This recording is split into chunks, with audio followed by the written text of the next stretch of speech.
along the source, length of the source, and along the length of the drain, you will not be considering that effect.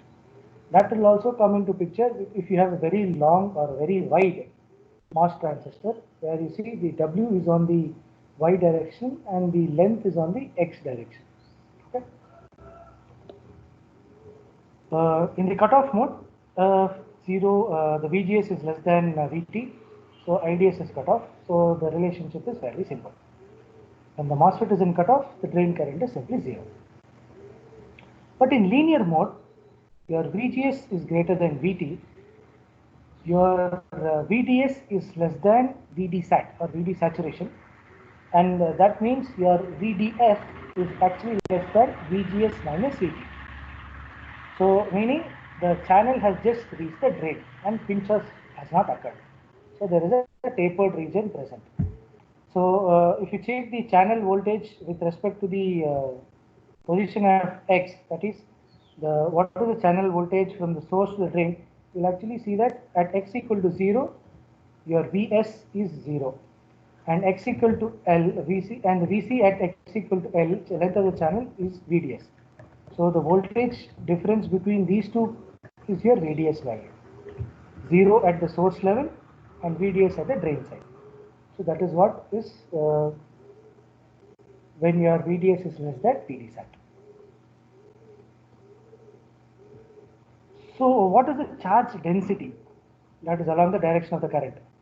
How do you calculate charge density? Charge density is basically taken in the channel, take the channel and take a small cross section of the area and find what is the charge present in that region. That is a charge density. Here the charge density is also the function of the length, channel length, where it is positioned. In this particular case, W is the width of the channel, which is given in the red side, the gray portion, and length is the white portion in this box.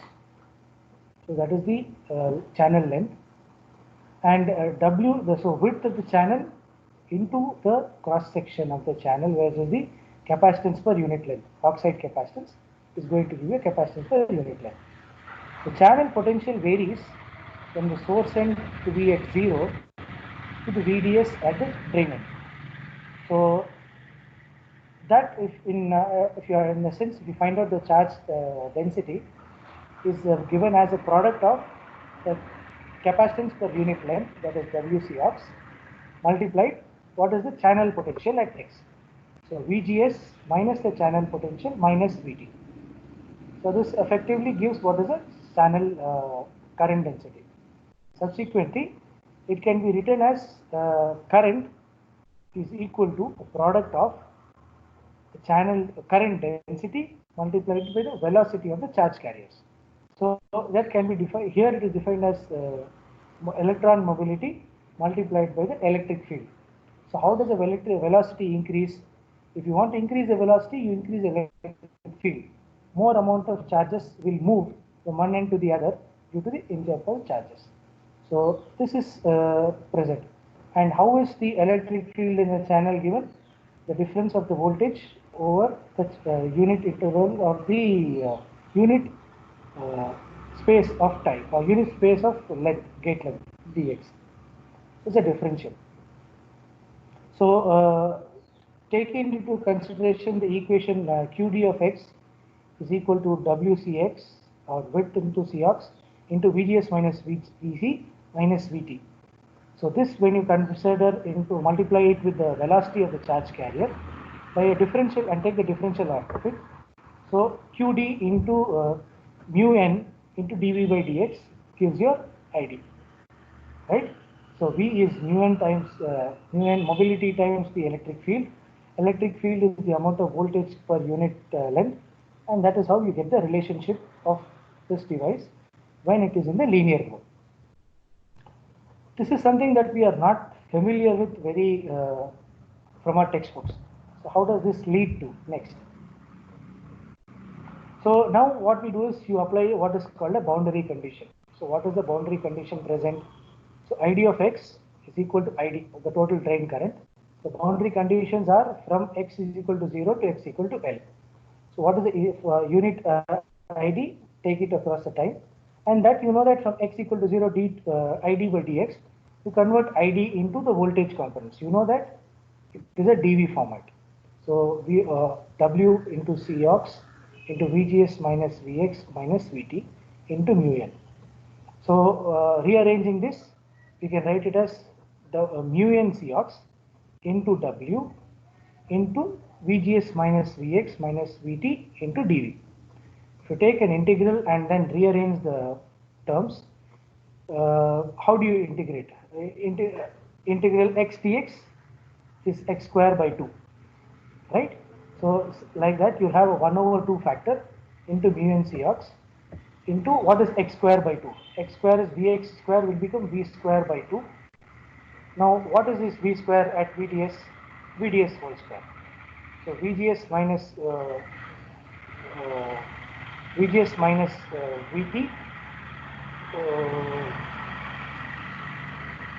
the whole square divided by 2 is what you will get.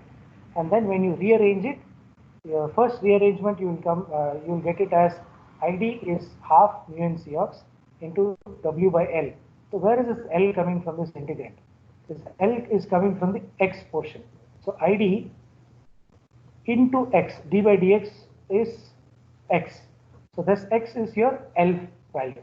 So you have id into L is equal to W by C, 1 over 2 W mu n Cox W into Vgs minus Vt minus Vds whole square.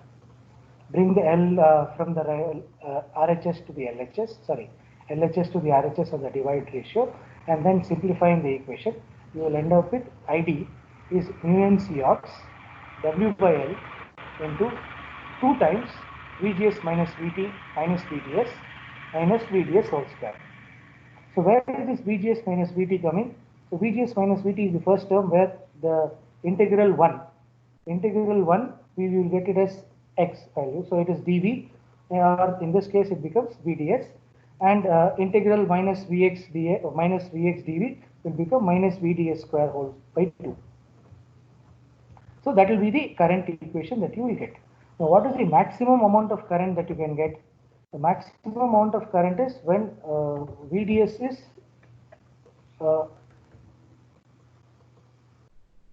when do you get the maximum current? When Vds is maximum. So when Vds is maximum, the equation reduces to the Vgs minus Vt into Vds minus Vt, the whole square is when you will get. So the Vds has to be equal to where is the maximum condition you will get? Vds is equal to Vgs minus Vt. If you look at the previous condition or here, if you look at the condition over here, the Vds is when the Vds is between Vgs minus Vt, you will have minimum or optimum voltage.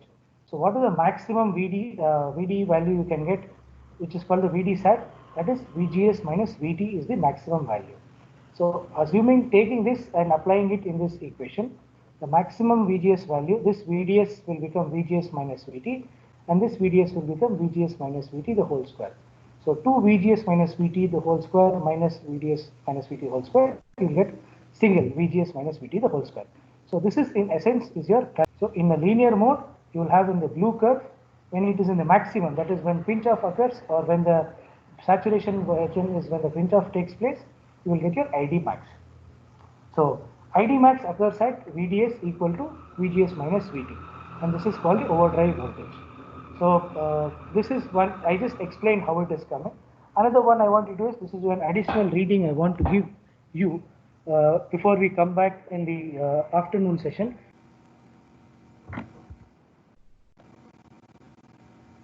Yeah, so what I wanted to find out is why does maximum current occur at Vds minus Vds equal to Vgs minus Vt, and is this the condition for pinch off? So these are the two conditions I want you to people to think about, or probably read about, and come back after in the afternoon session at 4 p.m. Okay. So now there are two observations that we would see here. First, ID is dependent on the constant of technology. So it is dependent on mu n Cox, then the device dimensions which you can tweak, and the gate and drain potentials that you can vary. So for a given current equation, your technology constant is fixed, so you don't have much option there. Next one is you can your design parameters can be your W and L, which is the geometry of the device, and the applied potentials that you can use. The other observation is if the VDS is very small compared to 2 times VGS minus VT. If you look at the blue equation, if your VDS is very small compared to it, then the ID will become mu n Cox W by L VGS minus VT into VDS. Now this is the linear function of VDS. So this is the approximation of the resistive action that you would say, or the linear region of operation. So the essential resistor, taking into consideration the Ohm's law, mu n Cox W by L VGS minus VT is effectively your resistive value, and your output value is your current, and your input value is VDS. So how do you vary this resistance value? This resistance also can be varied by varying the VGS minus VT voltage, or by varying the geometry of the device. So these are the two ways. So you generally, in this particular case, you will not use resistive terminology over here. Rather, you will use something called a transconductors. Okay. So this is one you will commonly be using when you're doing in high-speed circuits, where you have to understand what is the termination that needs to be maintained. For example, if you're designing a PLL, or if you're designing a SERDES and you need a resistive equivalent.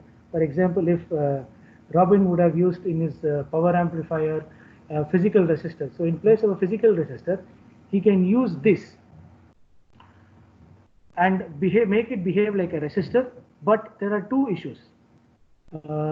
I would like Robin to discuss about those two issues. Why a transistor in linear mode he did not use in his power amplifier, when we come in the second session.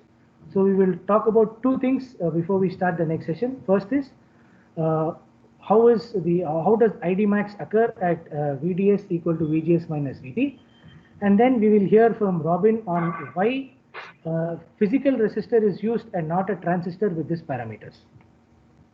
Right now I can answer. I think it is just one line answer.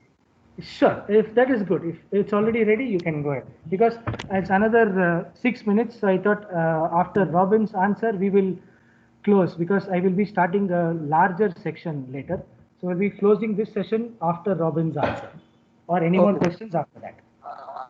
I think it swings, voltage swing and current that this can handle. This is very small range, whereas a physical resistor can handle much larger range as compared to this if implement it with the transistors. So I think this is the main reason. Achha, Robin, I understood the answer, but I'm not sure if Srijan and Karthik and Trinath follow your answer. Can you give them in terms of small signal and large signal answer, so that they know, they can remember it? The reason is I will be using small signal in the next session. So I want this to be something like a teaser of where they have to pay attention. See, power amplifier means we have to maximize the voltage swing as well as current swing. But here, if in that equation, if you see VDS, the first restriction for getting the resistance is VDS has to be very, very small as compared to VGS minus VT. So this itself shows that we cannot increase that VDS swing. So I think VDS swing, if we can increase, then okay, that is fine. But it is linear only if VDS is much less than 2 VGS minus VT. So so this restricts the voltage swing. Whereas if you implement with resistance, there is resistance is resistance. There is no if we go to a very large range of voltage swing, then it may cause problem. But in general, if we never read like, okay, if this resistance will behave as a resistance if the swing is this much, we never read about that. So but here the first restriction for getting it to behave as a resistance is that VDS is much less than 2 VGS minus VT. So is it clear? Or potentials that you can vary.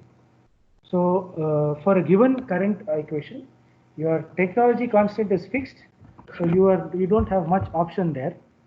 Next one is you can your design parameters can be your W and L, which is the geometry of the device, and the applied potentials that you can use.